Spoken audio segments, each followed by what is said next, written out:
Hello everyone, good morning. स्वागत है आप सबका मिशन पटवारी में। सामान्य प्रबंधन की क्लास नंबर 2 है। प्रबंध के उद्देश्य, विज्ञान और कला के रूप में प्रबंध को देखेंगे, पैसे के रूप में प्रबंध को देखेंगे, है ना। तो चलिए स्टार्ट करते हैं। आप सबको जय हिंद, वंदे मातरम, सलाम, नमस्ते, सत श्री अकाल, आदाब, गुड मॉर्निंग। देखिए भाई, प्रबंध के उद्देश्यों को संगठनात्मक उद्देश्य, सामाजिक उद्देश्य एवं व्यक्तिगत उद्देश्यों में वर्गीकृत किया गया है ना। यानी कि प्रबंध के सबसे पहले हम क्या पढ़ रहे हैं, उद्देश्य पढ़ रहे हैं। तो इन उद्देश्यों को हमने 3 भागों में बांटा है: सामाजिक उद्देश्य, व्यक्तिगत उद्देश्य एवं संगठनात्मक उद्देश्य। ठीक है, चलिए संगठनात्मक उद्देश्य क्या होते हैं जरा इनको जानते हैं। प्रबंध संगठन के लिए उद्देश्यों का निर्धारण एवं उनको पूरा करने के लिए उत्तरदायी होता है। भैया बहुत महत्वपूर्ण बात है कि एक प्रबंध जो होता है, एक मैनेजमेंट सिस्टम जो होता है, वो किसी भी संगठन के लिए जो उद्देश्य निर्धारित करने का काम होता है वो करता है कि इसका उद्देश्य क्या होना चाहिए, है ना। और उनको पूरा करने के लिए भी वही जिम्मेदार होता है, कौन? प्रबंध। ठीक है, इसे सभी क्षेत्र के अनेक प्रकार के उद्देश्यों को प्राप्त करना होता है। सभी क्षेत्र के अनेक प्रकार के उद्देश्यों को प्राप्त करना होता है। भाई अलग अलग क्षेत्र होते हैं और उन अलग अलग क्षेत्रों के अलग अलग उद्देश्य होते हैं। उन सब को प्राप्त करने की रिस्पॉन्सिबिलिटी किसके पास में है? प्रबंध के पास में है। ठीक है ना। तथा सभी हितार्थियों, हित को चाहने वाले हितार्थी जो होते हैं वो, जैसे कि अंशधारी, कंपनी के कर्मचारी, ग्राहक, सरकार आदि के हितों को ध्यान में रखना होता है। इन सब के हितों को ध्यान में भी किसको रखना पड़ता है?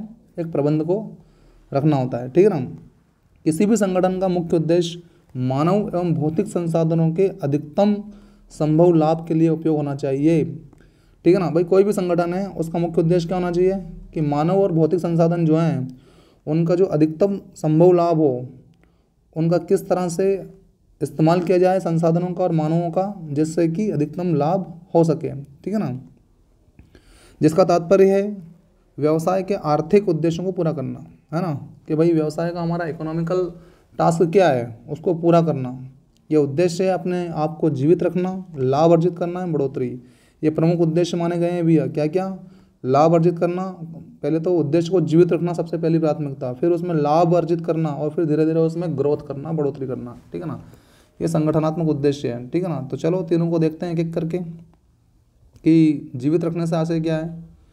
तो देखो, जीवित रहना, किसी भी व्यवसाय का आधारभूत उद्देश्य अपने अस्तित्व को बनाए रखना होता है। भैया अगर कोई संगठन है वो जीवित ही नहीं रहेगा तो फिर आगे कैसे बढ़ेगा, लाभ कैसे कमाएगा? तो सबसे पहली प्राथमिकता तो क्या है उसकी? जीवित रहना पड़ता है उसको। तो किसी भी व्यवसाय का आधारभूत उद्देश्य अपने अस्तित्व को बनाए रखना।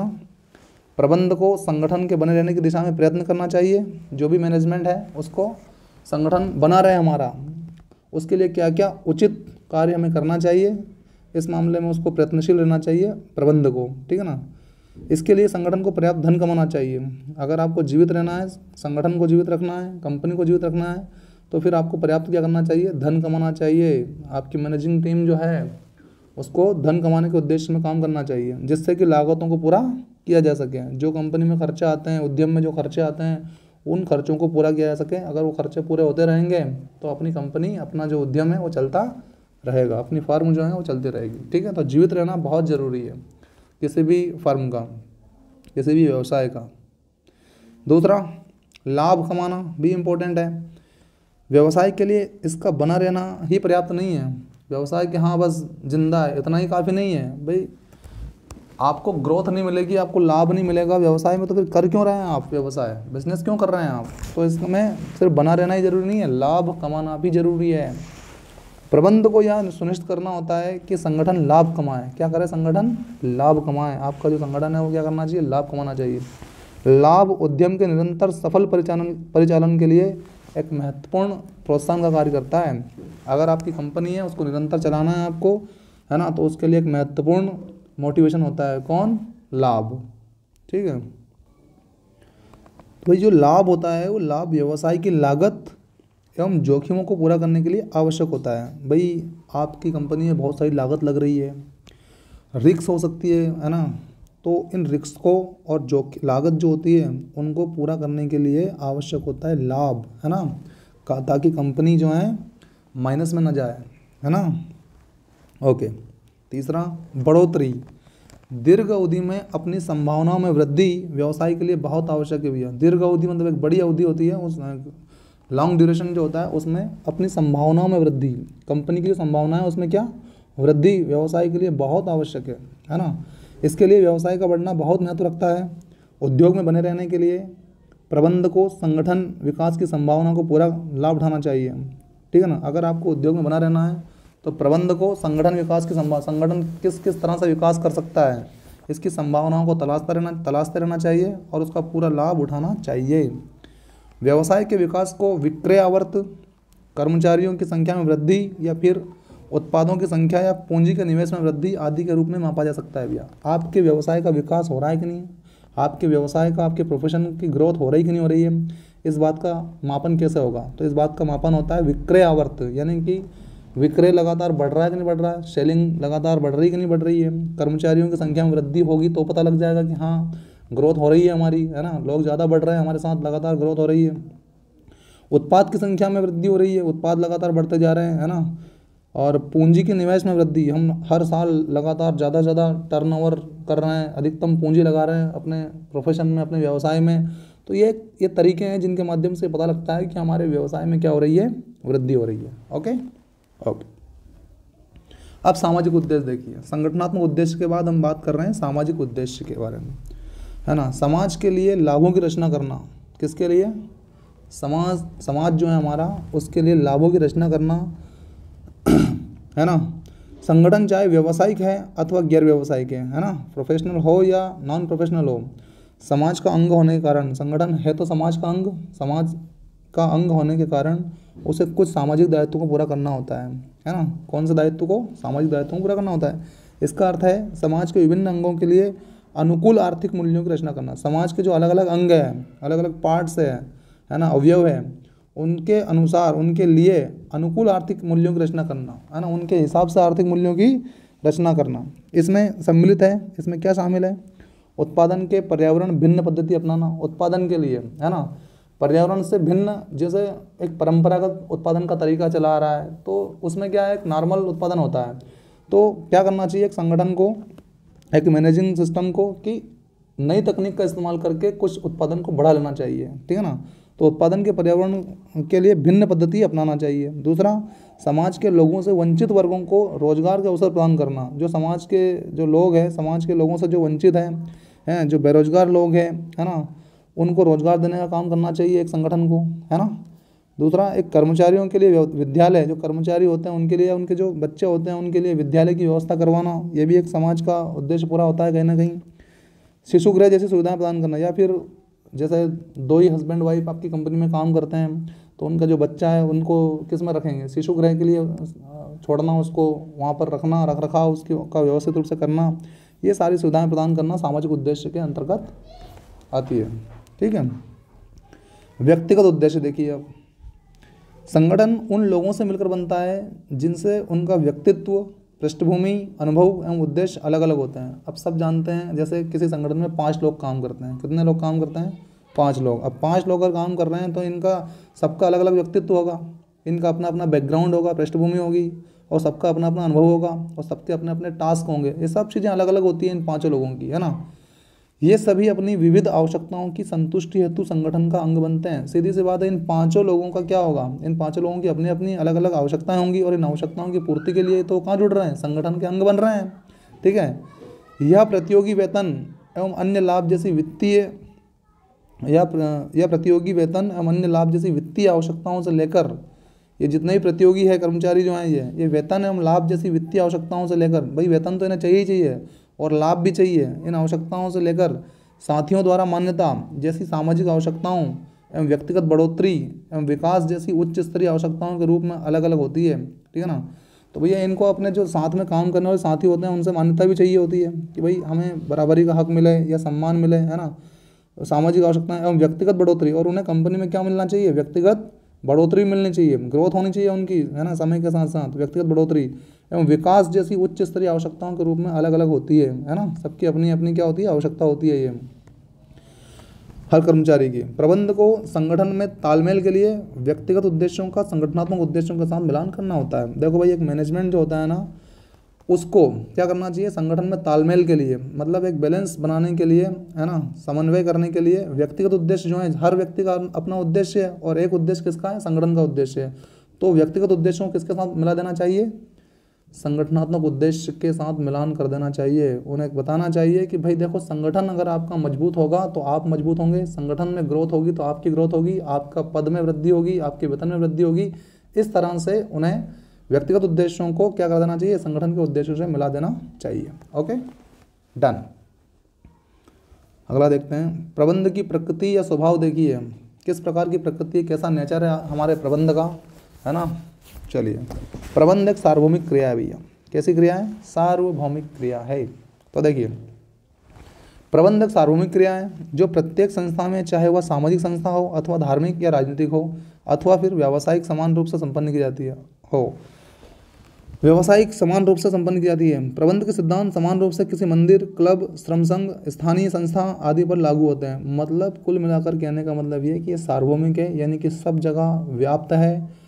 चाहे वो क्लब हो, मंदिर हो, श्रम का संघ हो, कोई लोकल संस्था हो, इंस्टीट्यूट हो, उन सब में प्रबंध की जो तत्व है, प्रबंध के तत्व है, वो समान रूप से लागू होते हैं। इसलिए कहते हैं प्रबंध एक सार्वभौमिक क्रिया है।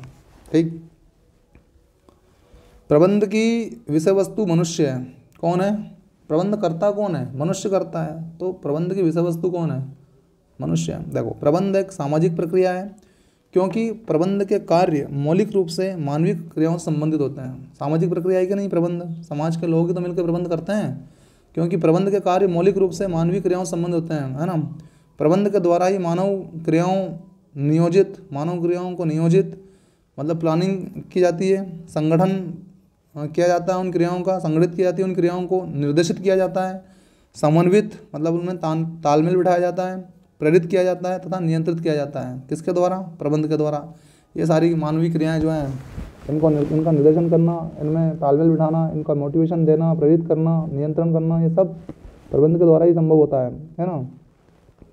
क्योंकि प्रबंध की विषय वस्तु मनुष्य है, अतः इसके सिद्धांत निश्चित एवं अकाट्य नहीं बन सकते भैया, है ना। प्रबंध की विषय वस्तु कैसी, मनुष्य। अब मनुष्य में क्या है, मनुष्य का व्यवहार, मनुष्य की प्रकृति भी बदलती रहती है, ठीक है ना। इसलिए इसके जो सिद्धांत है ना प्रबंध के, वो निश्चित नहीं हो सकते हैं, बिल्कुल फिक्स नहीं हो सकते हैं, और अकाट्य नहीं बन सकते हैं, है ना। अकाट्य नहीं बन सकते हैं, ठीक है ना।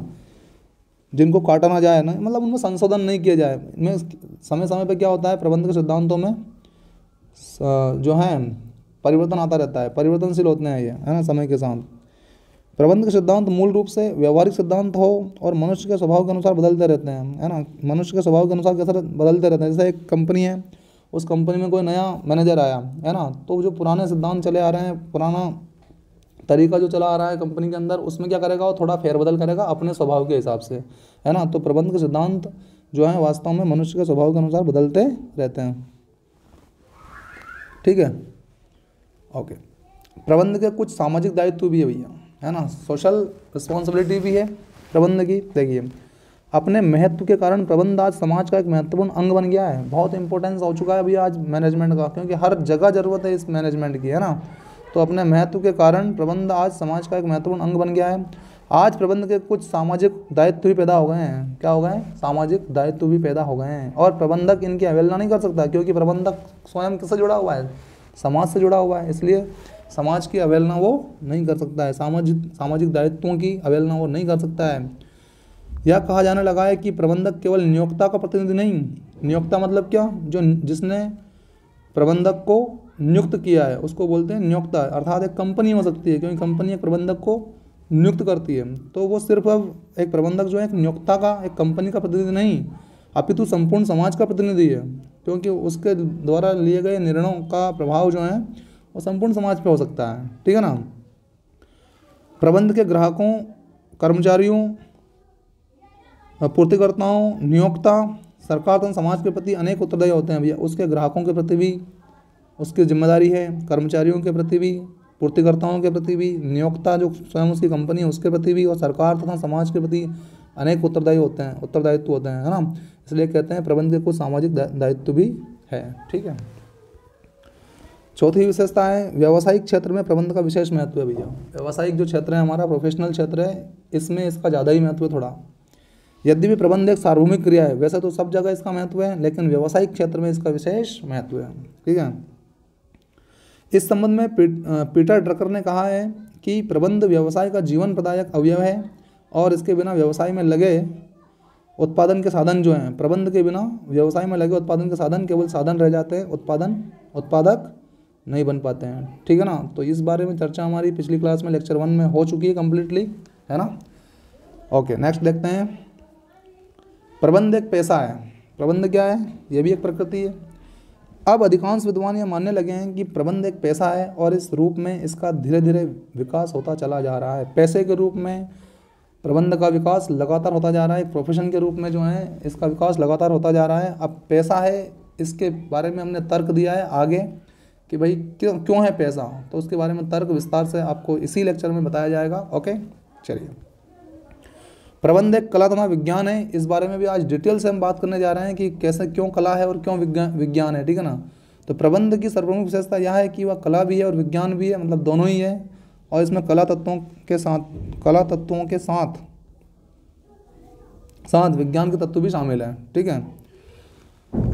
प्रबंध मानवीय तथा भौतिक साधनों में समन्वय स्थापित करता है। भाई मानव और जो भौतिक संसाधन होते हैं उनमें क्या बनाता है? तालमेल बिठाता है। कौन? प्रबंध, है ना। देखो, कुशल प्रबंधक मानव, मशीन तथा अन्य साधनों को समन्वित करके, जो मानव मशीन होती, मानव होता है या मशीन होती है, और जो अन्य भौतिक संसाधन होते हैं उनमें क्या बिठाता है? तालमेल बिठाता है। एक अच्छा प्रबंधक जो होता है वो, और उनमें तालमेल बिठा के एक प्रभावपूर्ण उपक्रम को जन्म देता है, एक प्रभावपूर्ण कंपनी को, एक बेहतरीन कंपनी को, एक बेहतरीन फर्म को जन्म देता है, तथा उनकी उत्पादकता में वृद्धि करता है, तथा उसकी उत्पादकता, कंपनी की जो उत्पादक क्षमता होती है उसमें वृद्धि करता है। कौन? प्रबंधक। कास्ट एवं रोजेविंग के अनुसार, इन दोनों के अनुसार, किन दोनों के अनुसार? कास्ट और रोजेविंग के अनुसार प्रबंधकों की आवश्यकता जो है वो क्या है? मनुष्य, मशीन, माल, ठीक है, धन, समय और स्थान के असंगठित संसाधनों को एक उपयोगी तथा प्रभावपूर्ण उद्यम में बदलने के लिए पड़ती है। ठीक है ना। प्रबंध की आवश्यकता क्यों पड़ती है ये बताया कास्ट एवं रोजेविंग ने, है ना, इन दोनों लोगों ने, कि इसकी आवश्यकता इसलिए पड़ती है क्योंकि मनुष्य है, मशीन है, माल है, धन है, समय और स्थान, ठीक है ना, कि असंगठित संसाधनों को एक उपयोगी तथा प्रभावपूर्ण उद्यम में बदलने के लिए पड़ती है। भाई मनुष्य एक कंपनी में अगर व्यवस्थित तरीके से काम नहीं करेगा, मैनेजिंग तरीके से काम नहीं करेगा, तो वो उतना बेहतरीन उत्पादन नहीं दे पाएगा या निष्पादन नहीं कर पाएगा जितना उसको करना चाहिए। इसी प्रकार से मशीनों का सदुपयोग अगर नहीं होगा मैनेजिंग तरीके से, तो मशीनें भी अच्छा उत्पादन नहीं कर पाएगी। माल आपके पास कितना ही है, अगर उसका सदुपयोग नहीं है तो वो उतना उत्पादक नहीं हो सकता है। ठीक है ना। इसी प्रकार से धन है, समय है, स्थान है, ये सब असंगठित संसाधनों को उपयोगी तथा प्रभावपूर्ण बनाने के लिए प्रबंध की आवश्यकता होती है। ठीक है। प्रबंध संगठनात्मक पद सोपान के समस्त स्तरों पर पाया जाता है। पद सोपान का मतलब क्या होता है भाई? तो पद सोपान का मतलब ये होता है कि जैसे कि कोई व्यक्ति क्या है, सीनियर है, कोई जूनियर है ना, तो उनका अपना अपना क्या है, एक व्यवस्था है। उस व्यवस्था को क्या बोलते हैं हम लोग? पद सोपान के नाम से जानते हैं। तो प्रबंध संगठनात्मक पद सोपान के समस्त स्थान, उन सब स्थानों पर ये पाया जाता है। निचले स्तरों पर भी पाया जाता है प्रबंध, तो उच्च स्तरों पर भी पाया जाता है, मध्य स्तरों में पाया जाता है, मतलब सभी स्तरों पर ये पाया जाता है प्रबंध, है ना। प्रबंध में पूर्व निर्धारित उद्देश्यों की समय पर प्राप्ति अनिवार्य भी है। एक चीज़ और, प्रबंध में पूर्व निर्धारित उद्देश्य, जो आपने पहले से उद्देश्य निर्धारित कर रखे हैं, उन उद्देश्यों की प्राप्ति समय पर अगर हो रही है, जो टाइम शेड्यूल आपने तय किया है कि इस समय तक हमें ये उद्देश्य प्राप्त हो जाना चाहिए, तो मान सकते हैं आप कि आपका प्रबंध बेहतरीन है, अच्छा काम चल रहा है आपका। ठीक है ना। तो समय पर उद्देश्यों की प्राप्ति अनिवार्य है। प्रबंध की प्रकृति समग्रतावादी होती है, अर्थात वह समस्त उपव्यवस्थाओं पर ध्यान केंद्रित करता है, किसी एक सेक्टर पर नहीं। जो प्रबंध होता है ना, वो कंपनी हो सकती है, उस कंपनी के किसी एक डिपार्टमेंट पर ही उसका ध्यान नहीं होता है, प्रत्येक डिपार्टमेंट पर, प्रत्येक विभाग पर उसका ध्यान केंद्रित होता है ना। हर जगह का उसको ख्याल रखना पड़ता है कि कहीं कुछ गड़बड़ी तो नहीं हो रही है, और कहीं गड़बड़ी हो रही है तो उसमें किस तरह से नियंत्रण कर सकते हैं उसका, और किस प्रकार से उसे सुचारू रूप से वापस चला सकते हैं। ठीक है ना। तो अर्थात वह समस्त व्यवस्थाओं पर ध्यान केंद्रित रखता है, उपव्यवस्थाओं पर, ना कि किसी एक जगह पर। ठीक है। प्रबंध की प्रकृति का कला या विज्ञान का दृष्टिकोण। भैया प्रबंध की जो प्रकृति है वो कला भी है और विज्ञान भी है। इस बारे में क्या दृष्टिकोण है ना, जानते हैं। प्रबंध एक कला है ना। प्रबंध क्या है? कला है। तो पहले ये समझना पड़ेगा कि कला होती क्या है, तब ये समझ में आएगा कि प्रबंध कला कैसे है। ठीक है, तो देखो, कला इच्छित परिणामों को पाने के लिए वर्तमान ज्ञान का व्यक्तिगत एवं दक्षतापूर्ण उपयोग है। इस बात को बहुत अच्छी तरह समझ लीजिए, बहुत अच्छी बात बताई है कि कला क्या है। तो कला इच्छित परिणामों को, जो आपके मन में इच्छित परिणाम है ना कि हमारा ये परिणाम है, ये चाहिए, उनको पाने के लिए वर्तमान ज्ञान, जो आप में अभी वर्तमान में ज्ञान है, उस वर्तमान ज्ञान का व्यक्तिगत एवं दक्षतापूर्ण उपयोग है भैया, कि आप अपने इस वर्तमान ज्ञान का व्यक्तिगत रूप से और सावधानीपूर्वक कितने अच्छे से उपयोग कर सकते हैं, और उस उपयोग के माध्यम से आप अपने इच्छित परिणामों को पा सकते हैं। ये आपकी कला है। ठीक है, ये आप में कला है।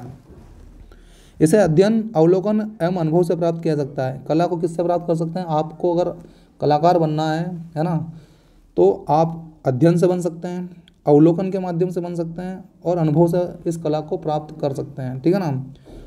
अब क्योंकि कला का संबंध ज्ञान के व्यक्तिगत उपयोग से है भैया, सही बात है भाई, आप अपने ज्ञान का व्यक्तिगत रूप से कैसा इस्तेमाल करते हैं, पॉजिटिव करते हैं, नेगेटिव करते हैं, कैसा करते हैं, उस व्यक्तिगत उपयोग से कला का संबंध सीधे तौर पे है ना। आप एक अच्छे कलाकार कब बनोगे? जब आप व्यक्तिगत ज्ञान का उपयोग बिल्कुल सकारात्मक रूप से, बेहतरीन तरीके से, दक्षतापूर्ण तरीके से करेंगे, है ना, तो आप कलाकार बन जाएंगे, यानी कि कला को आप प्राप्त कर लेंगे।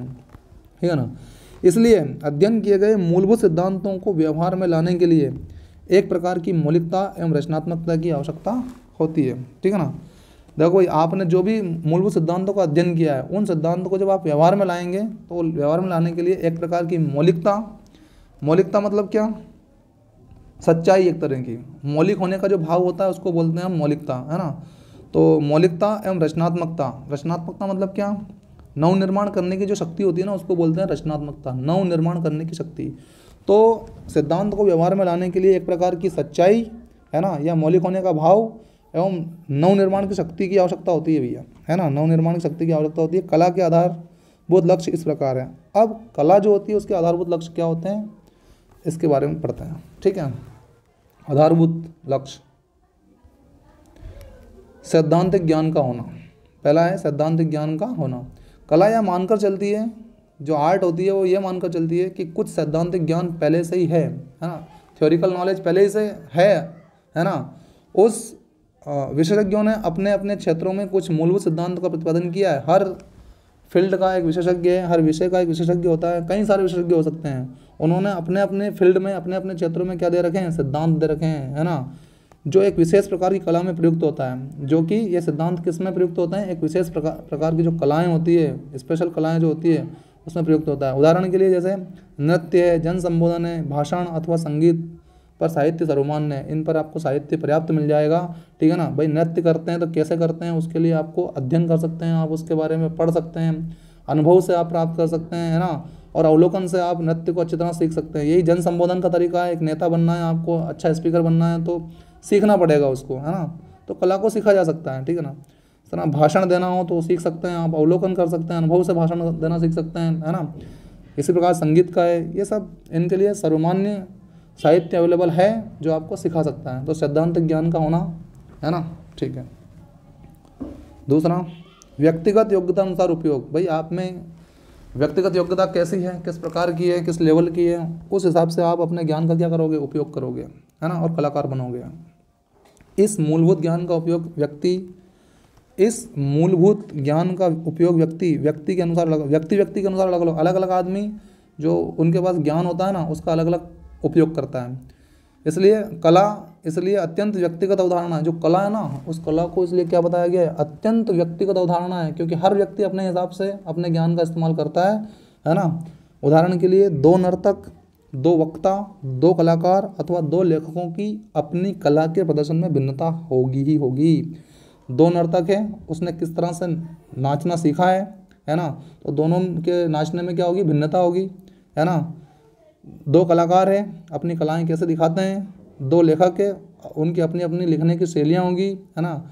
और इस तरह अपनी कला के प्रदर्शन में इन सब जगहों पर देखने को मिलेगा कि कहीं ना कहीं भिन्नता देखने को मिलेगी। क्यों? क्योंकि कला क्या है? व्यक्तिगत योग्यता अनुसार उपयोग की जाती है, व्यक्तिगत योग्यता अनुसार उपयोग की जाती है। ठीक है। अगला देखिए, व्यवहार एवं रचनात्मकता पर आधारित है। कला किस पर आधारित है? व्यवहार के ऊपर और रचनात्मकता पर आधारित होती है। देखिए, सभी कला व्यवहारिक होती है। जितने भी कला होती है कैसी होती है? व्यवहारिक होती है।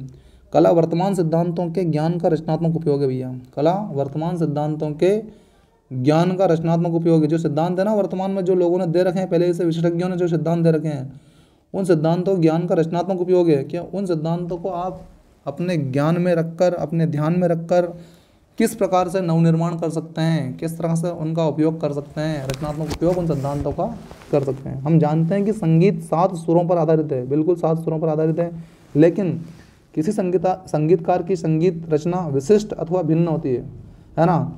और यह इस बात पर निर्भर करती है कि इन सुरों का किस प्रकार से संगीत सजन में प्रयोग किया गया है, जो कि उसकी अपनी व्याख्या होती है। देखो भाई, एक संगीतकार जो होता है, अगर आप 2-4 संगीतकार का संगीत सुनोगे तो हर संगीतकार की अपनी एक संगीत देने की एक कला होती है, एक अपनी वैरायटी होती है, ठीक है ना।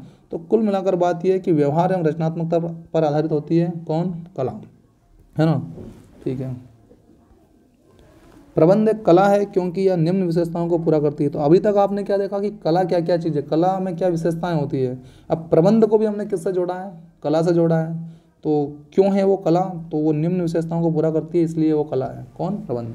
देखो, एक सफल प्रबंधक प्रबंध कला का उद्यम के दिन प्रतिदिन के प्रबंध में उपयोग करता है। जो एक अच्छा प्रबंधक होता है, एक सक्सेसफुल मैनेजर जो होता है ना, वो प्रबंध की जो कला है, उस प्रबंध कला का अपने फर्म में, अपने संस्थान में, अपने संगठन में दिन प्रतिदिन के प्रबंध में उपयोग करता है ना।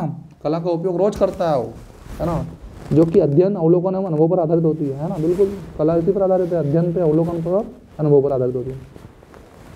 प्रबंध के विभिन्न क्षेत्र हैं जिनसे संबंधित साहित्य, पर्याप्त साहित्य भी उपलब्ध है। मतलब आप अगर प्रबंध करना सीखना चाहते हैं तो इसके लिए पर्याप्त आपके पास साहित्य है, उपलब्ध है। उसको पढ़ के आप प्रबंध को अच्छी तरह से समझ सकते हैं, सीख सकते हैं, है ना।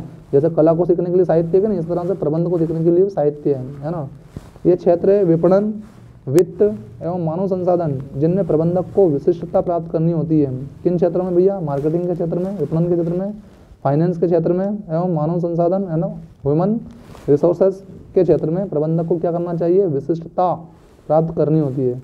इनके सिद्धांत पहले से ही विद्यमान है और इन तमाम चीज़ों के सिद्धांत पहले से ही विशेषज्ञों ने दे रखे हैं, ठीक है। तो मतलब सिमिलरिटी है कि नहीं है कला में और प्रबंध में, वो बताई जा रही है। क्यों है प्रबंध कला? ये सिमिलरिटीज़ के आधार पर, ठीक है ना, समानताओं के आधार पर।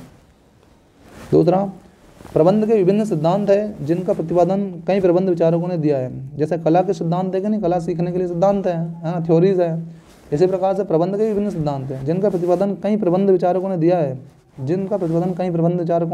है, तथा जो कुछ सर्वव्यापी सिद्धांत को अधिकृत करते हैं। सर्वव्यापी, जहाँ जिन सिद्धांत को सब जगह मान्यता मिली हुई है ना, जो सब जगह इस्तेमाल किए जाते हैं, ऐसे सर्वव्यापी सिद्धांतों को अधिकृत करते हैं। कोई भी प्रबंधक इन वैज्ञानिक पद्धतियों एवं ज्ञान का दी गई परिस्थिति, मामले अथवा समस्या के अनुसार अपने विशिष्ट तरीके से प्रयोग करता है। ये जो सिद्धांत है ना, इन सिद्धांतों का अनुसरण कोई भी प्रबंधक कैसे करता है कि आपकी कंपनी में परिस्थितियाँ कैसी है, उन परिस्थितियों के हिसाब से आप इन सिद्धांतों को क्या कर लेंगे? प्रयोग कर लेंगे, है ना। एक अच्छा प्रबंधक वह है जो व्यवहार, रचनात्मकता, कल्पना शक्ति, पहल क्षमता आदि को मिलाकर कार्य करता है। इन सब चीज़ों को मिलाकर अगर आप काम कर रहे हैं तो आपको एक बेहतरीन, या कह सकते हैं अच्छा प्रबंधक माना जा सकता है, ठीक है ना। व्यवहार आपका, रचनात्मकता, कल्पना शक्ति आपकी कितनी बेहतरीन है, पहल क्षमता, है ना, कि नवनिर्माण के, नवनिर्मित कार्यों को या नए कार्यों करने के लिए या नवाचार के लिए आप कितने उतारू हैं, है ना। इन सब चीज़ों को मिलाकर अगर आप कार्य करते हैं तो निश्चित ही एक अच्छे प्रबंधक के रूप में गिने जाएंगे। एक प्रबंधक एक लंबे अभ्यास के पश्चात संपूर्णता को प्राप्त करता है। एक प्रबंधक क्या करता है? एक लंबा अभ्यास करता है अपनी फील्ड में, तब जाकर वो विशेषज्ञता को प्राप्त करता है या संपूर्णता को प्राप्त करता है ना। मतलब एक अच्छा ज्ञान उसे हासिल हो जाता है अपनी फील्ड का, जब उसे लंबा समय किसी फील्ड में हो जाता है तब। एक प्रबंध एक प्राप्त ज्ञान का परिस्थितिजन्य वास्तविकता के परिदृश्य में व्यक्तिनुसार एवं दक्षतानुसार उपयोग करता है। एक प्रबंधक जो होता है ना, उसको जो प्राप्त ज्ञान हुआ है, उस ज्ञान का वो परिस्थिति के अनुसार, है ना, अपने सावधानीपूर्वक, अपने स्तर से और सावधानीपूर्वक उपयोग करता है उस ज्ञान का। कि परिस्थिति किसी कंपनी में, उसके हिसाब से वो क्या करता है? अपने ज्ञान का इस्तेमाल करता है सीधा। वह संगठन की गतिविधियों में लिप्त रहता है। बिल्कुल, एक प्रबंधक जो होता है ना, वो एक संगठन की जो गतिविधि होती है, उस प्रत्येक गतिविधि में क्या होता है? वो लिप्त होता है ना। ओके। नाजुक परिस्थितियों का अध्ययन करता है, जो लिप्त रहता है, नाजुक परिस्थितियों का अध्ययन करता है कि हमारी कंपनी, हमारी जो फर्म है उसकी नाजुक परिस्थितियाँ क्या है उसका अध्ययन करता है, अपने सिद्धांतों का निर्माण करता है जिन्हें दी गई परिस्थितियों के अनुसार उपयोग में लाया जा सकता है। फिर उन्हीं परिस्थितियों के हिसाब से क्या करता है, वो सिद्धांतों का निर्माण करता है, पर्सनल सिद्धांतों का निर्माण करना चालू कर देता है, ठीक है ना, और उन्हें उपयोग में लाया जा सकता है। परिस्थितियों के अनुसार उन सिद्धांतों को फिर क्या कर सकता है, वो उपयोग में ला सकता है। इससे प्रबंध की विभिन्न शैलियों का जन्म होता है, प्रबंध की विभिन्न वेराइटीज़ का जन्म होता है, ठीक है। सर्वश्रेष्ठ प्रबंधक वह होते हैं जो समर्पित होते हैं, डेडिकेट होते हैं, मतलब जिन्हें उच्च प्रशिक्षण एवं शिक्षा प्राप्त है, जो हाई क्वालिटी की शिक्षा प्राप्त किए हुए हैं, है ना, और अच्छी ट्रेनिंग दी हुई लिए हुए हैं, उनमें उत्कृष्ट आकांक्षा हो, है ना, आकांक्षा मतलब वो महत्वाकांक्षी भी होने चाहिए, है ना, स्वयं प्रोत्साहन, सृजनात्मकता एवं कल्पनाशीलता जैसे व्यक्तिगत गुण हैं, तथा वह स्वयं एवं संगठन के विकास की इच्छा रखता है। स्वयं कैसा होना चाहिए, वो कल्पनाशील होना चाहिए, है ना, और रचनात्मकता का गुण अर्थात सृजनात्मकता का गुण उसमें होना चाहिए, और वो खुद हमेशा कैसा होना चाहिए, मोटिवेट रहना चाहिए, है ना, ताकि उसको देख के लोग में ऊर्जा आ जाए, लोगों में जो कंपनी के अन्य लोग हैं उनमें ऊर्जा आ जाए, तथा वह स्वयं एवं संगठन के विकास की इच्छा रखता हो, स्वयं के भी विकास की इच्छा रखता है और संगठन के भी विकास की इच्छा रखता है। ऐसा एक प्रबंधक होना चाहिए, है ना। प्रबंध एक विज्ञान के रूप में, है ना, प्रबंध एक विज्ञान के रूप में देखिए हम, प्रबंध एक क्रमबद्ध ज्ञान समूह है भैया। प्रबंध क्या है, एक क्रमबद्ध ज्ञान समूह है, किन्हीं सामान्य सत्य अथवा सामान्य सिद्धांत को स्पष्ट करता है। विज्ञान की मूलभूत विशेषताएं निम्न है। देखो भैया, पहली बात तो यह है कि विज्ञान की विशेषताएं क्या है, किसी चीज़ को विज्ञान होने के लिए क्या क्या आवश्यकता लगेगी, तो पहले आपको ये समझना होगा कि विज्ञान की विशेषताएं क्या क्या है ना। तो देखो, क्रमबद्ध ज्ञान समूह, क्रमबद्ध, ये कम नहीं है, ये क्रम है ना, क्रमबद्ध ज्ञान समूह, ज्ञान का क्रमबद्ध, विज्ञान जो है ना, यहाँ से लीजिए आप, विज्ञान ज्ञान का क्रमबद्ध समूह है। हम पढ़ते ही हैं किसी विषय के क्रमबद्ध ज्ञान को क्या कहते हैं बेटा, विज्ञान कहते हैं। तो विज्ञान क्या है, विज्ञान, यहाँ से लीजिए, क्रमबद्ध ज्ञान समूह, है ना, यानी कि ये, इसको हेडिंग में लीजिए आप लोग, क्रमबद्ध ज्ञान समूह, ये ठीक है ना, क्रमबद्ध ज्ञान समूह। अब इसके बाद यहाँ से स्टार्ट होता है आपका विज्ञान से। तो विज्ञान जो है ना, वो ज्ञान का एक क्रमबद्ध समूह है। कैसा है, क्रमबद्ध समूह है, क्रम से ज्ञान को सिखाता है, वो सिक्वेंस से ज्ञान को सिखाता है वो, ठीक है ना। इसके सिद्धांत कारण एवं परिणाम के बीच में संबंध स्थापित करते हैं। क्या करते हैं कि कोई घटना घटी है तो उसके पीछे कारण क्या है और उसके परिणाम क्या क्या हो सकते हैं, इनके बीच में संबंध को बना के बताता है कौन, विज्ञान, है ना। तो इन संबंधों पर आधारित होता है विज्ञान। उदाहरण के लिए, पेड़ से सेब का टूटकर पृथ्वी पर आने की घटना, पेड़ से क्या टूट गया था, सेब टूट गया था, और वो कहाँ आया था, पृथ्वी पर आया था। इसी घटना ने किसका निर्माण कर दिया, गुरुत्वाकर्षण के सिद्धांत को जन्म दे दिया। तो समझ में आया कि कोई घटना घटी, है ना, उसके पीछे कारण क्या रहा, तो बताया कारण के गुरुत्वाकर्षण का कारण रहा है ना। तो इस प्रकार से ग्रेविटेशनल फोर्स की थ्योरी बन गई, ठीक है ना। तो क्या है ये, विज्ञान वास्तव में ज्ञान का क्रमबद्ध समूह है, यानी कि चीज़ों को एक दूसरे से कनेक्ट करता है, सीधी बात ये है ना। ये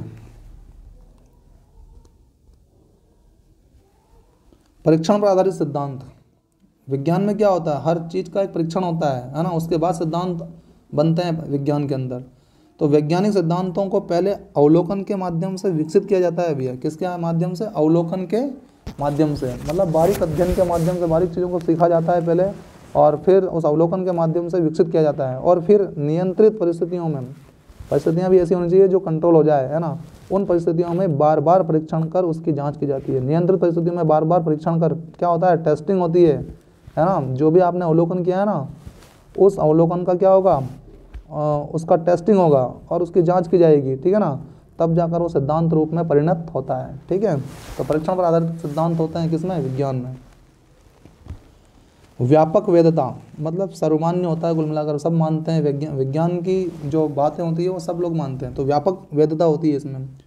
वैज्ञानिक सिद्धांत वेदता एवं उपयोग के लिए सार्वभौमिक होते हैं भैया, मतलब मान्यता के लिए देख लो आप, या उपयोग करने के हिसाब से देख लो, ये सार्वभौमिक होते हैं, ठीक है ना, सब जगह इस्तेमाल किए जाते हैं। उपयुक्त विशेषताओं के आधार पर हम कह सकते हैं प्रबंध एक विज्ञान के रूप में कुछ विशेषताओं को धारणा करता है। प्रबंध जो है ना, विज्ञान के रूप में कुछ विशेषताओं को धारण करता है। ठीक है, देखो अब प्रबंध को कनेक्ट करते हैं इससे। प्रबंध भी क्रमबद्ध ज्ञान है। प्रबंध में आप एक मैनेजर बनेंगे तो आप जो बुक्स पढ़ेंगे, जो भी चीज़ों का अध्ययन करेंगे, वो कैसे करेंगे, क्रमबद्ध तरीके से ही करेंगे ना।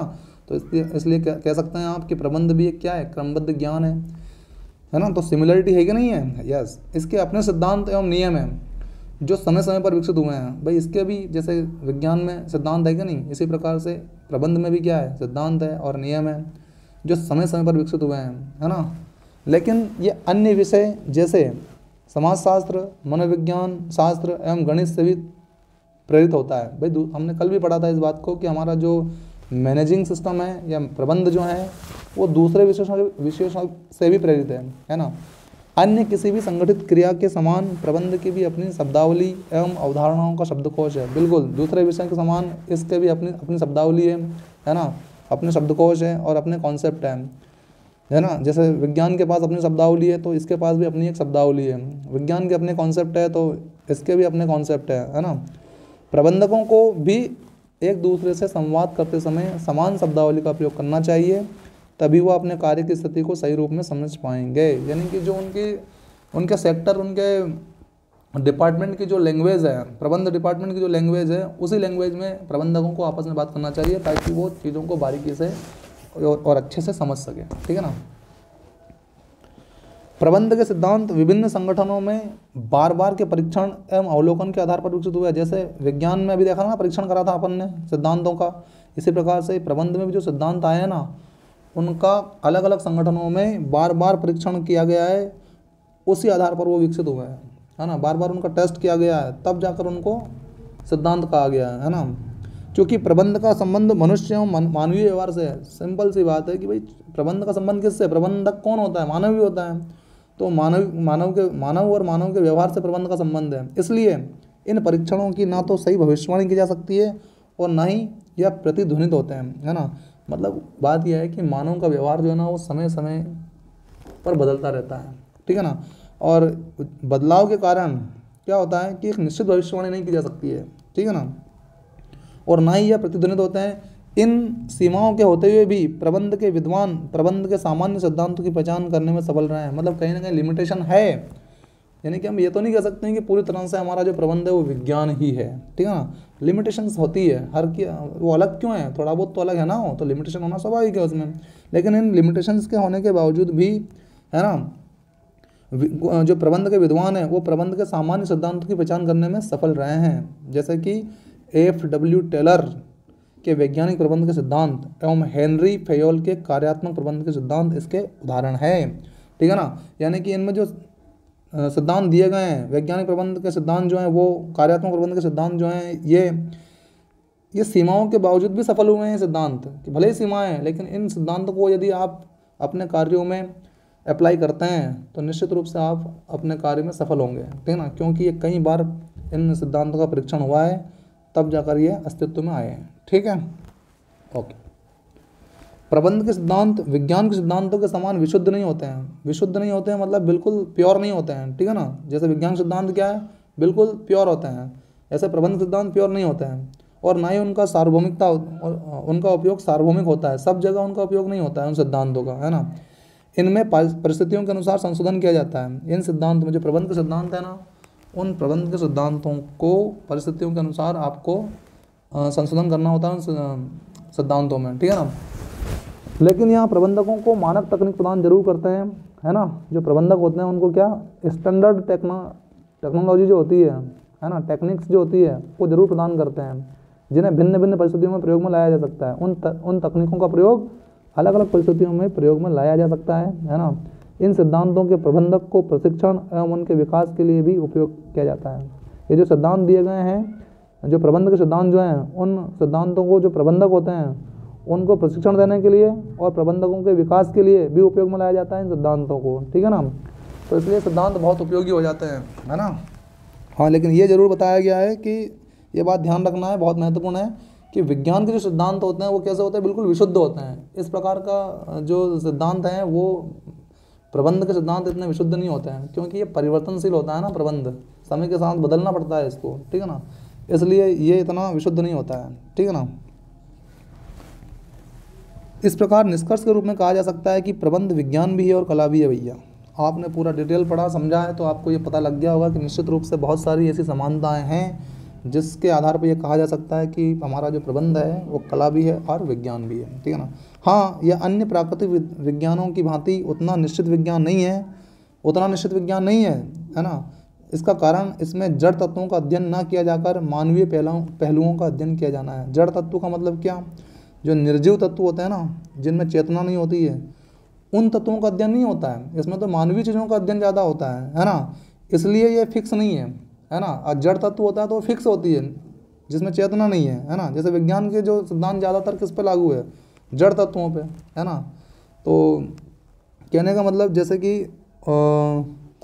ग्रेविटेशनल फोर्स का सिद्धांत मिला तो भाई एक जो सेब है, वो सेब को कभी भी आप तोड़ लो और पटक दो तो वो नीचे ही गिरेगा ज़मीन पे। तो जड़ है कि नहीं है ना।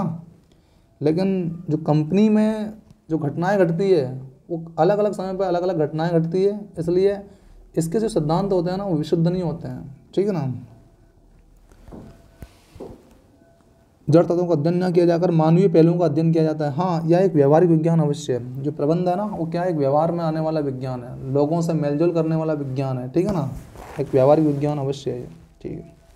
प्रबंध एक पैसे के रूप में देखेंगे भैया हम। किस रूप में? पैसे, एक प्रोफेशन के रूप में, ठीक है। भली भांति परिभाषित ज्ञान का समूह, भली भांति परिभाषित ज्ञान का समूह, है ना। तो भैया इसको यहाँ तक हेडिंग के रूप में लिखें आप लोग, भली भांति परिभाषित ज्ञान का समूह, ठीक है ना। यहाँ तक मैं कर देता हूँ आपको,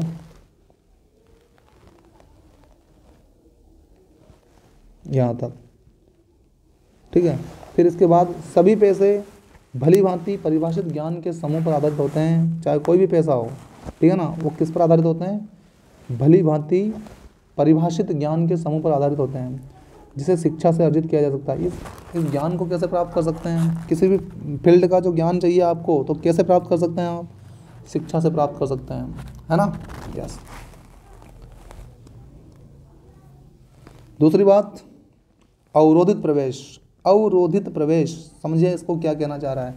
पैसे में प्रवेश, यदि किसी पैसे में आपको किसी प्रोफेशन में किसी फील्ड में आपको प्रवेश करना है तो परीक्षा अथवा शैक्षणिक योग्यता के द्वारा सीमित होती है भैया। मतलब आपको परीक्षा देना पड़ सकती है उस पैसे की, है ना। अथवा शिक्षा प्राप्त करना पड़ेगी या कोई डिग्री प्राप्त करनी पड़ सकती है आपको, है ना। उसके द्वारा ही आप प्रवेश कर सकते हैं।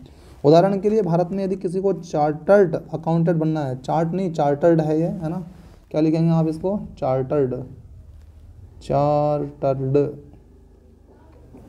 चार्टर्ड अकाउंट बनना है तो उसे भारतीय चार्टर्ड अकाउंटेंट संस्थान द्वारा आयोजित की जाने वाली एक विशेष परीक्षा को पास करना होगा। तो भैया मतलब एक क्राइटेरिया तय है कि आपको अगर सीए बनना है तो आपको फिर उसकी एग्ज़ाम क्वालिफाई करनी होगी, सीधी सी बात। तो इसी चीज़ को बोलते हैं क्या? अवरोधित प्रवेश। यानी कि प्रवेश में अवरोध क्या है? कोई ना कोई परीक्षा या फिर शैक्षणिक योग्यता, ठीक है ना। यह है पेशागत परिषद। पेशागत परिषद, सभी पैसे किसी न किसी परिषद सभा से जुड़े होते हैं, किसी न किसी परिषद सभा से। काउंसिल जो होती है ना, हर किसी फील्ड की एक क्या होती है? काउंसिल होती है। तो सभी पैसे किसी न किसी परिषद सभा से जुड़े होते हैं जो इनमें प्रवेश का नियमन करते हैं, मतलब नियम बनाते हैं। ये जो काउंसिल क्या करती है? ये नियम बनाते हैं। कार्य करने के लिए प्रमाण पत्र जारी करते हैं कि भैया आपने इतने समय तक कार्य करा है तो इसके लिए हम प्रमाण पत्र जारी करते हैं। तो वो काउंसिल जो होती है जिस पैसे की, उससे संबंधित वो क्या करती है? प्रमाण पत्र जारी करती है एवं आधार संहिता तैयार करते हैं तथा उसको लागू करते हैं। आधार संहिता तैयार करते हैं यानी कि एक तरह की नियमावली बनाते हैं उस पैसे से संबंधित, ठीक है ना, तथा उसे फिर लागू करते हैं। भारत में वकालत करने के लिए वकीलों को बार काउंसिल का सदस्य बनना होता है ना। भैया अगर आप वकालत करना चाहते हैं तो एक काउंसिल है, बार काउंसिल, उसका सदस्य आपको बनना होता है, जो उनके कार्यों का नियमन एवं नियंत्रण करता है। वकीलों के कार्यों का नियम बनाता है कि कैसे आपको कार्य करना है और कंट्रोल करता है ना। तो कंट्रोलिंग सिस्टम वगैरह ये सब मतलब एक तरह की संस्था होती है। एक तरह की पेशागत परिषद एक क्या है? संस्था है जो हर पैसे की अलग अलग होती है, ठीक है। नैतिक आचार संहिता। नैतिक आचार संहिता, सभी पैसे आचार संहिता से बंधे हैं भैया, है ना, जो उनके सदस्यों के व्यवहार को दिशा देते हैं। हर पैसे से जुड़ा हुआ व्यक्ति कहीं ना कहीं आचार संहिता से जुड़ा हुआ है और यही आचार संहिता क्या देती है, उनको एक दिशा देती है कि आपका ये पैसा इस प्रकार का है और इसमें आपको लोगों से इस प्रकार का व्यवहार करना चाहिए, है ना। उदाहरण के लिए जब डॉक्टर अपने पेशे में प्रवेश करते हैं तो वह अपने कार्य नैतिकता की शपथ लेते हैं। अपने कार्य में किसकी? नैतिकता की। भाई मैं जब तक डॉक्टरी के पेशे में रहूँगा तब तक मैं नैतिक स्तर पे काम करूँगा, समाज के हित में काम करूँगा। जैसे एक शिक्षक है तो शिक्षक को भी क्या करना पड़ता है? नैतिकता की शपथ लेनी पड़ती है। शिक्षक यही शपथ लेता है कि भाई जब तक मैं शैक्षणिक कार्य करूँगा तब तक समाज के हित में ऐसे कार्य करता रहूँगा जो एक शिक्षक को करना चाहिए, ठीक है ना। तो ये है सेवा का उद्देश्य, है ना, सेवा का उद्देश्य, ये हेडिंग है भैया, सेवा का उद्देश्य। पैसे का मूल उद्देश्य निष्ठा एवं प्रतिबद्धता है। क्या है? निष्ठा, यानी कि आप अपने जो भी पैसा में आप है, जैसे डॉक्टरी पैसे में है तो आप उसके प्रति कितने समर्पित हैं, है ना। तो पैसे का मूल उद्देश्य क्या होना चाहिए? निष्ठा होनी चाहिए और प्रतिबद्धता, कमिटमेंट होना चाहिए कि मुझे ये काम करना है मतलब करना है, ईमानदारी पूर्वक करना है, नैतिक स्तर पर करना है और बेहतरीन तरीके से करना है। तो ये चीज़ है। तो सेवा का उद्देश्य क्या होना चाहिए, है ना, सेवा का उद्देश्य होना चाहिए। पैसे का उद्देश्य क्या होना चाहिए? सेवा। मूल उद्देश्य निष्ठा एवं प्रतिबद्धता तथा अपने ग्राहकों के हितों की साधना। और फिर एक और मेन उद्देश्य क्या है इसका? अब जो ग्राहक है, जैसे एक डॉक्टर साहब है तो उनके पेशेंट होते हैं, है ना, तो पेशेंटों को हितों की साधना का उन्हें ध्यान रखना चाहिए, ठीक है ना। एक वकील यह सुनिश्चित करता है कि उसके मुवक्किल को न्याय मिले। क्या मिले? उसके मुवक्किल को न्याय मिले, है ना, चाहे वो कैसा भी मुवक्किल हो उसका, है ना, उसको क्या मिलना चाहिए? न्याय मिलना चाहिए। ये चाहता है एक वकील, है ना, क्योंकि उसके प्रति वो क्या हो जाता है? उसके प्रति वो प्रतिबद्ध हो जाता है, निष्ठावान हो जाता है वकील अपने मुवक्किल के प्रति।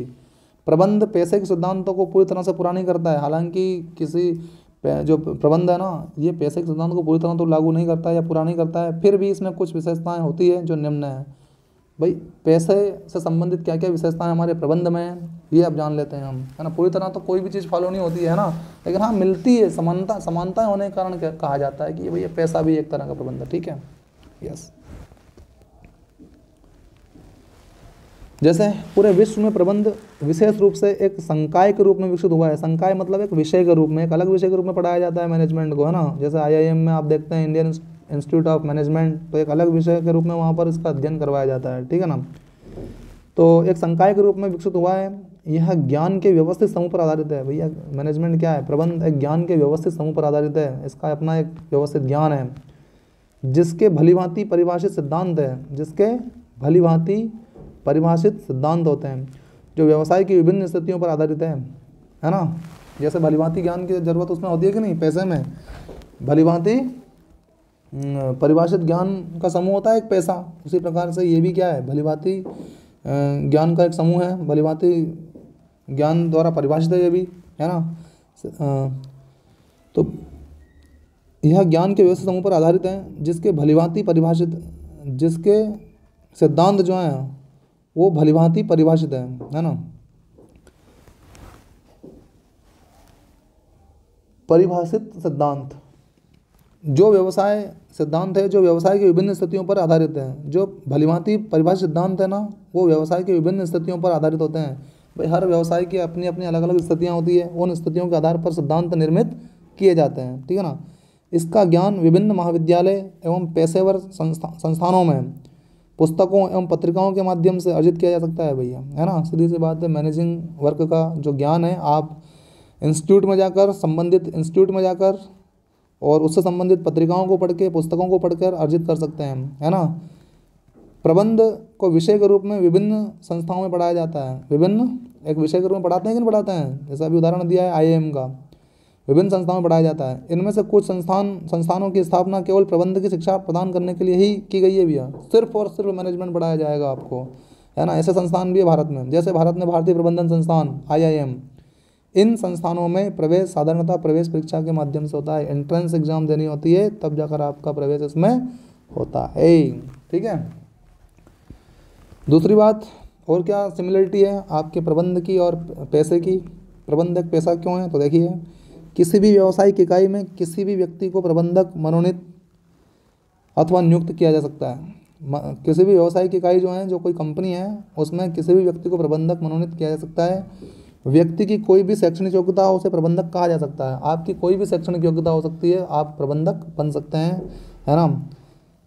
चिकित्सा अथवा कानून के पेशे में डॉक्टर अथवा वकील के पास वैध डिग्री का होना आवश्यक है भी। जैसे एजुकेशन आपका मेडिकल फील्ड है या फिर कानून का फील्ड है, इन पेशे में क्या होना चाहिए, आपके पास डिग्री होना बहुत ज़रूरी है। लेकिन विश्व में भी प्रबंधक के लिए कोई डिग्री, पूरे विश्व भर में प्रबंधक के लिए कोई डिग्री विशेष या कानूनी रूप से अनिवार्य नहीं है। कोई डिग्री हो ही सही आपके पास, ये प्रबंधक के लिए ज़रूरी नहीं बताई गई है भैया, है ना। कोई ज़रूरी नहीं है कि आपके पास डिग्री होना ही चाहिए।